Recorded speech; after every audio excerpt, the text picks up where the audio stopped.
ရှမ်းပြည်သွားလည်မှာမလားအဲ့ဒါဆိုရင်ဒီရှမ်းစကားတွေကိုမဖြစ်မနေလေ့လာသွားနော်မင်္ဂလာပါရှင့်ဗျာဆိုရင်မော်ဆုံခမော်ဆုံခမော်ဆုံခကြားမနှမျိုးလုံးကဒီတစ်ခုပဲသုံးတယ်နော်မော်ဆုံခ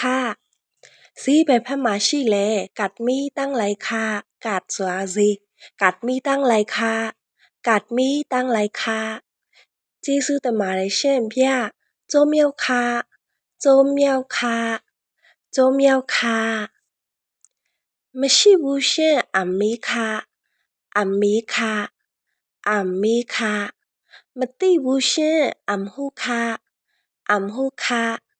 အမ်ဟုခပြုံးလေးပြောနော်ပုံကတော့မဲ့နေရပေါ့နော်အရသာရှိလိုက်တာဗျာစားလို့ကောင်းလိုက်တာกินวันเต้าค่ะกินวันเต้าค่ะกินวันเต้าค่ะဟုတ်ကဲ့ပါနောက်ဗီဒီယိုမှာပြန်ဆုံမယ်နော်ဒီထက်ပိုပြီးတော့ရှမ်းစကားသင်ချင်တယ်ဆိုလို့ရှင်ရှမ်းစကားသင်တန်းလည်းရှိပါတယ်ရှင့်စုံစမ်းနိုင်ပါတယ်အားလုံးကိုကျေးဇူးပါရှင့် comment မှာသိချင်တာတွေကိုလည်းမေးထားလို့ရတယ်နော်ပြန်ဖြေပေးပါမယ်ရှင့်